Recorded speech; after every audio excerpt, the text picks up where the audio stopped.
Happy Place Home Studios. Hello,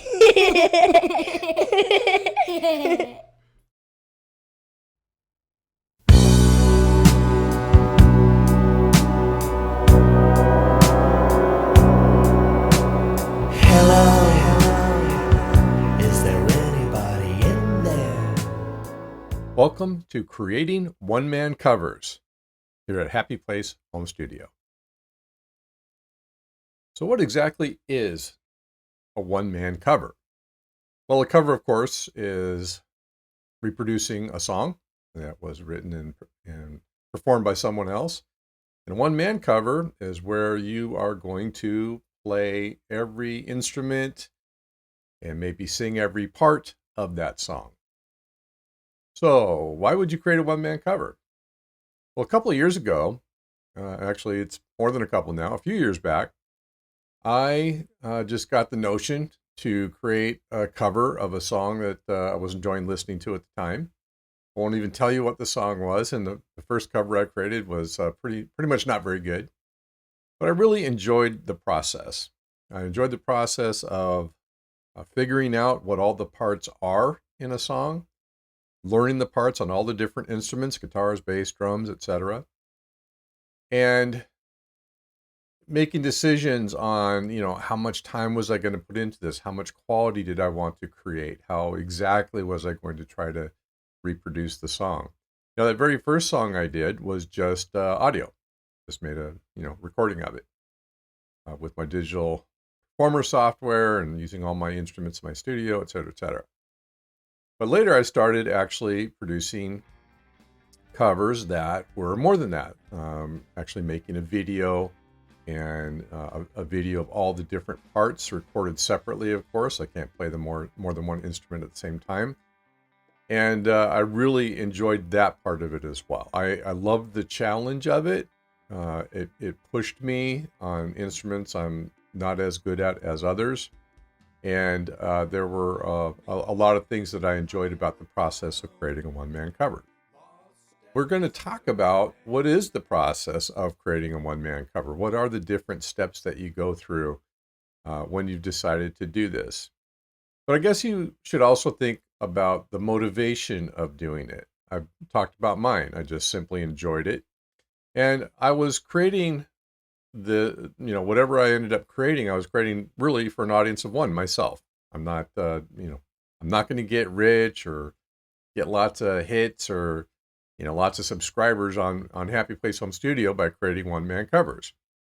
But I enjoy the heck out of it from many aspects. Pushing myself, working hard on the instruments that I don't play as often, having the opportunity to play instruments I don't play very often, reaching for that little bit of extra level of quality, say on a lead part on a guitar, many aspects of it. I really enjoy projects in my studio, and there's almost no project that I've done that I consider to be a waste of time or anything like that. It's what I do. It's my hobby. So, something that you might enjoy as well, and you might find it far more challenging than you ever thought it might be, or you might find it a lot easier than you ever thought it might be. And of course, there's plenty of three-part bands out there, bass, guitar, and drums that makes it fairly easy to cover some of their music. Some of the things I've covered that have 6, 7, 8 instrumental parts on it. Even if it's only a short, or even if it's only a 2-bar loop that repeats throughout the entire song. So you'll find there's lots of different aspects of what you can do when you're creating a one-man cover. Now, as always, I like to leverage the things that I'm doing in my studio anyway when I'm creating these videos. And that'll be the case here. I'm going to pick a song to cover and essentially create this video by documenting the process that I go to record that cover. And so one of the first things that I'll be doing is figuring out, well, what song am I going to cover? But that's an important part of the process that I'm going to begin documenting here in this introduction to what is going to be a series. I don't think it's going to be a very long series, but in this introduction, we're going to talk about what is the process, what are the steps that you go through. And there's lots of decisions that you're going to make if you're going to create a one-man cover. And then in parts, 2 through X, I'll actually document those steps, what I did to create the cover. And I'll also present a couple of the covers that I've created in the past, just as, examples of what the heck I'm talking about. So this will be a probably relatively short series, but we'll go through several aspects of creating your own cover. There are several factors you're going to want to consider when you're selecting your material, when you're selecting the song that you want to cover. One of the first that you really need to look at is what is the length and complexity of the song that you are going to cover. If you're going to cover In-A-Gadda-Da-Vida or Stairway to Heaven, that's a lot of production. Those are long songs. That's a lot of material to learn. It's a lot to cover. In-A-Gadda-Da-Vida is literally a 20-minute song, of course, but even Stairway to Heaven, there's quite a bit to it, quite a bit of material. And that is going to affect your production time. Now, that may be perfectly fine with you, but that's certainly one of the things that you should consider. Second thing you really should consider is what's the level of musicianship that is required. Many songs might have a very basic drum track, bass track, etc., but a super complex lead. Of course, you have your own strengths and musicianship on all the different instruments that might be required for a song. Maybe you're not that great at the keyboard, but there's a lot of keyboard work that's necessary. And this also goes right directly in to other considerations like the level of quality that you want to achieve in your cover. If you want it to be a right-on perfect cover, as close as you can get, then you've got to be able to play those keyboard parts or those drum fills or whatever will bring that sense of authenticity to what you're producing. Another factor you've got to look at is what is the desired method that you want to publish whatever you come up with. Now, in some cases, you'll do a one-man cover and it's just for you. You're not going to publish it at all. But in most cases, you'll want to either just make the audio available to friends, family, whatever, to the world. And if you're producing a video, you're going to put that out there as well. So there are easy answers like YouTube, but you've got to give that some consideration. What is your publication vehicle, and also what are some of the specific aspects of publication? Like if you're going to do a video, for example, is that going to be a 4K, 6K, lower resolution? How highly produced do you want that to be? If you are going to publish your material, no matter how you're publishing it, you've also got to think about the copyright status. Now, this is a significant thing to really deal with, because one of the songs that I covered was an old song from the Eagles, I Can't Tell You Why, one of my favorite tunes from when I was a kid. And I found out only after I tried to publish it that you can't publish any song. Now, I had actually looked up on YouTube whether I could publish a song before I did all the work. And at that time, they literally had a way for you to look up whether something could be freely published or not, or what copyright restrictions there might be. And it specifically said that you could publish Eagles songs, no problem. So I produced the song, I published it, and it was immediately taken down. I contacted the rights holder, and they at least sent me a one-liner when I made repeated requests to say, why did you take this down? It was taken down because of Don Henley's song. Don Henley does not allow his songs to be covered and published on YouTube or anywhere else, to my knowledge. So you have to be very cognizant of this. And my suggestion is that you create a video with the song, with at least 30 seconds of the song that you want to cover on the video. And you can actually do the original cover. You don't, the original song, you don't have to record 30 seconds of your cover and publish that video on YouTube. And it will tell you if there's a copyright infringement that is going to affect your channel or affect your ability to put the video out there. So that's a very serious thing that you've got to be concerned with if you want your work to be available for other people to see in a venue like YouTube. Now, one other thing I'll throw on the stack of considerations that you've got to think about kind of relates to level of quality. But it's kind of how much of a purist are you going to be? What kind of personal rules are you going to have for creating your cover? For example, are you going to require of yourself that you do every part start to finish in the same take, not necessarily in one take, but in a take? Or are you going to allow yourself to overdub and fill in material where you might have made mistakes in your original recordings and that kind of thing? And that turns out to be a real driver of how long it will take you to do the cover, especially if you're doing a video. If you require of yourself that you're going to do everything in one take, it can take a lot of takes. Now, I'll point out that even the people who originally recorded the song may not have required that of themselves to do it in one take. Now, many bands record as a band, but many just record individual parts and over a track of the band that they created initially, for example. There's lots of different ways for you to do that. The final factor to talk about, of course, is time. How much time do you want to spend on the project? If the answer to that is a couple of days, then that really is going to drive many of the decisions that you'll make. You're probably not going to get through a song that has 10 different instrumental parts and multiple vocal parts in a couple of days. On the other hand, there's lots of songs out there, 3-piece band, that you can probably get through very quickly. Again, it just depends on the level of quality that you want to achieve and how sophisticated you're going to be with your production, with video, with lighting, and all that kind of thing.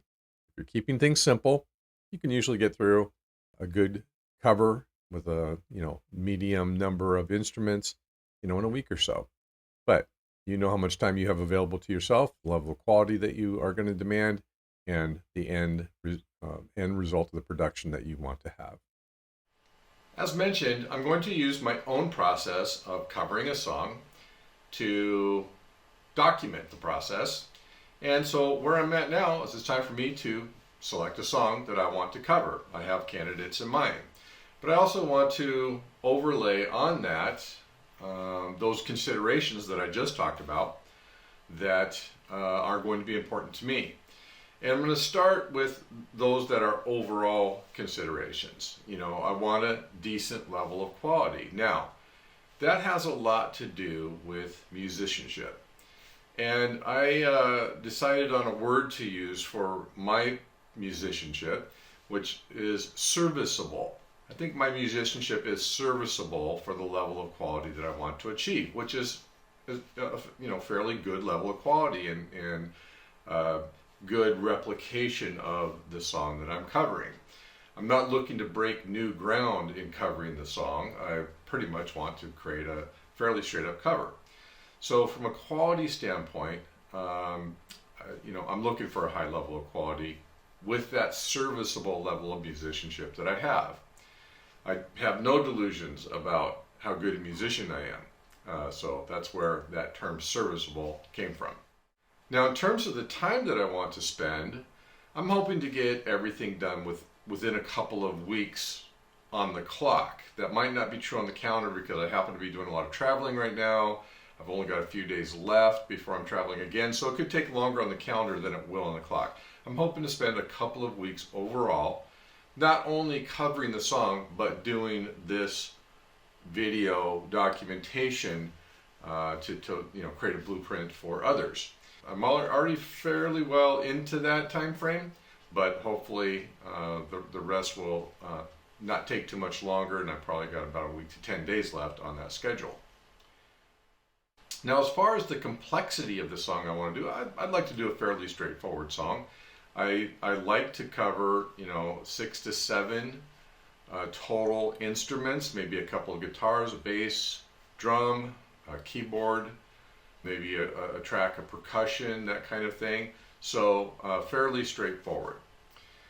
I also, been a while since I did a cover, which means it's been a while since I did anything like drumming on a track. So I'll have to build in a little bit of practice time to get back up to speed with some of that. I play my guitars and bass a lot more than I play anything else, and so we'll take that into consideration. So let's talk about some of the candidate songs that I have. And by the way, I'll say that one major tool in my toolkit for learning the parts is something I've talked about many times and even have a series or two out there that touch on Rocksmith. Rocksmith is a great way not only to select a song that I want to play, but also to learn at least the guitar parts in the song. And it's invaluable for that. Its ability to allow me to slow the song down and still see the exact notes that I want to play. Really be hard to learn a song in anywhere near the time I can learn it if I didn't have Rocksmith. So that's just a part of my toolkit. You've got your toolkit. Maybe you have a subscription to Ultimate Guitar, so you've got all the music and are comfortable learning it that way. There's also tons of services out there online like Jamplay and others that literally have videos and even instructors that will help you learn a song. So, whatever your method is, you can plug that right into the process here. All right, so here's some of the songs that I'm considering. Number 1 is Comfortably Numb by Pink Floyd.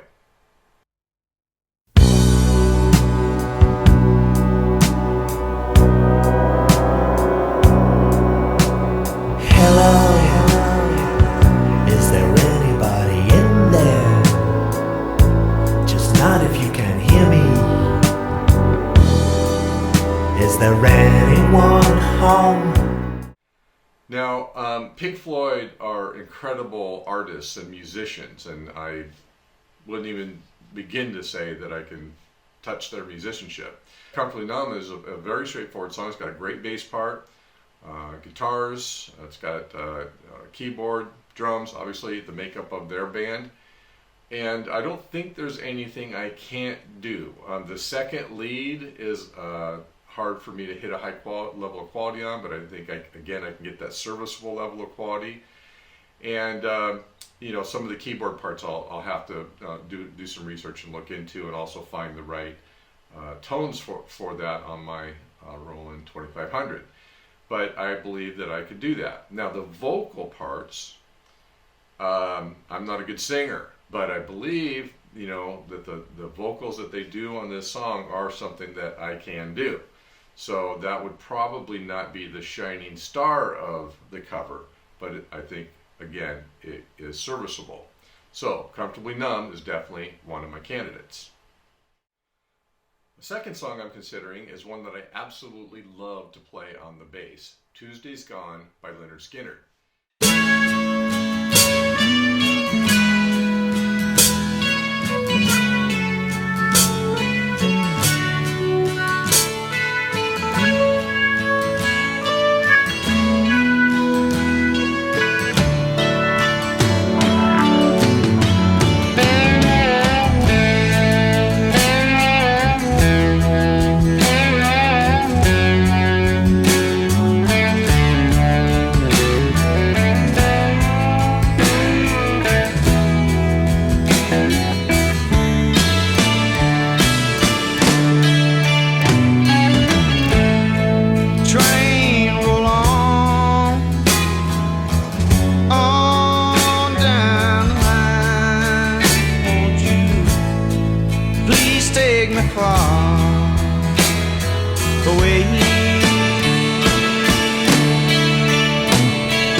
Now feel the wind blow outside my door.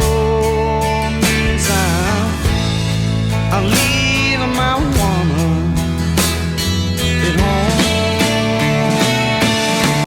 Now, when I play this on the bass, I just have a feeling that the other parts, the guitar parts, that kind of thing, are really sophisticated. But in reality, when I break it down, they're not that hard, and I think I can do it. There's no rip-in lead, for example, but there's some really awesome guitar work, as there always is on a Lynyrd Skynyrd song. The vocal part and the piano part would be challenging, and I would probably have to dumb down the piano part, and I would destroy the vocal part. So that's a bit of a strike against this song. I'd have to do some tests and see if I could even start to do a vocal. Now, one thing I can do and have done on other songs is play an instrument instead of the vocal. But I think that would pretty much take away from the charm of Tuesday's Gone altogether. So that is also one of the songs I'm considering. A third song I'm considering and leaning towards very heavily is Werewolves of London by Warren Zevon.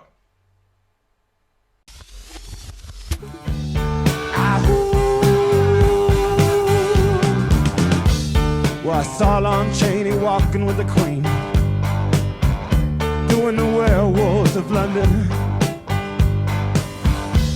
I saw Lon Chaney Jr. walking with the Queen, doing the Werewolves of London. I saw a werewolf drinking a pina colada at Trader Vic's, and his hair was perfect.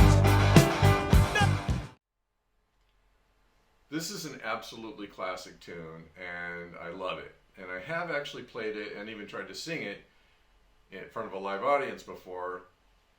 Won't go into the details of that one, but let's say I think I can sing it better, not in front of a live audience.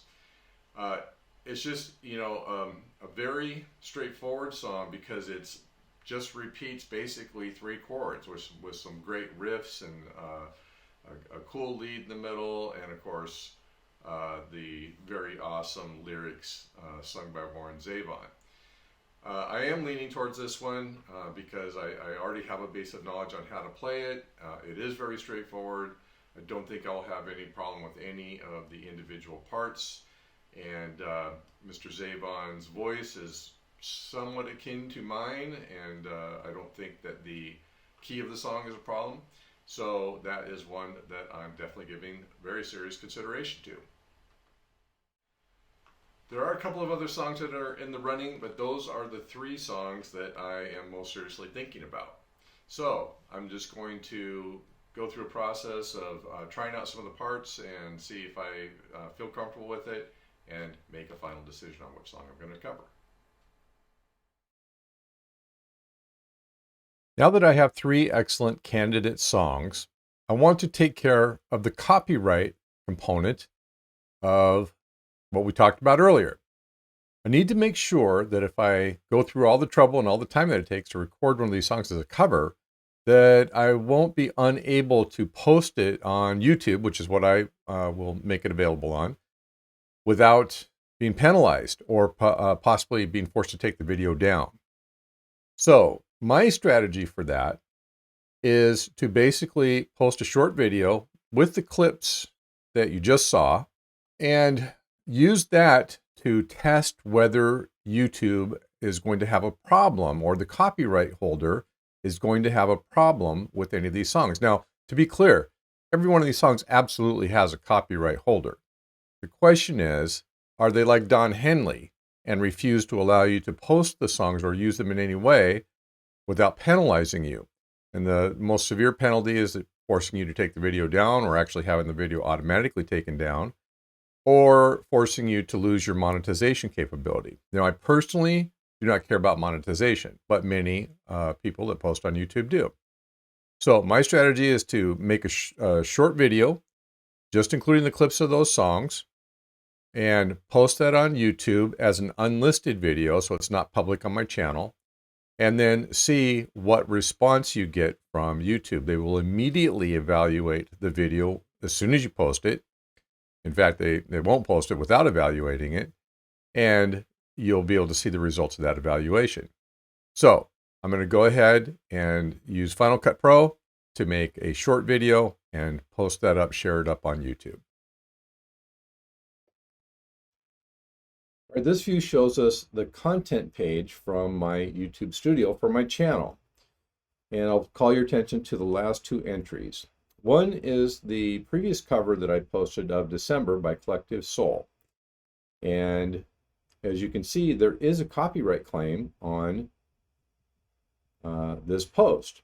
So I can see more in the dialog box that opens up when I mouse over the copyright claim. But what's important here is that while there is a copyright claim, it has no effect on my channel. And that's what we're looking for. No effect on your channel. It's okay if there's a copyright claim, meaning that It's acknowledged that content exists in this video from this time to this time, but that it is not going to require that you take down the video, change the video, or lose your revenue. So the last video I just posted, which is unlisted, is the test from the video I'm producing right now that you're watching. With the 3 songs, the segments from the 3 songs that I put in there, each segment is more than 11 seconds, which means it would not be okay just because it's under 11 seconds and subject to fair use. So let's take a look at the copyright claim information for that last video that I just posted. Again, mouse over the copyright claim, and you'll see that you can see more. You see that it found all 3 songs, but my channel status is unaffected. There is no effect on my channel because of these videos, which means that all of these videos are cool with the music being used, and hopefully that will remain true with the entire song that is a cover. But this is a good indication that I'm okay producing any of these 3 songs for my purpose. All right, now that I know I have 3 good solid candidates and I won't be wasting my time producing my cover, I will make my final decision on which of the songs that I'm going to produce.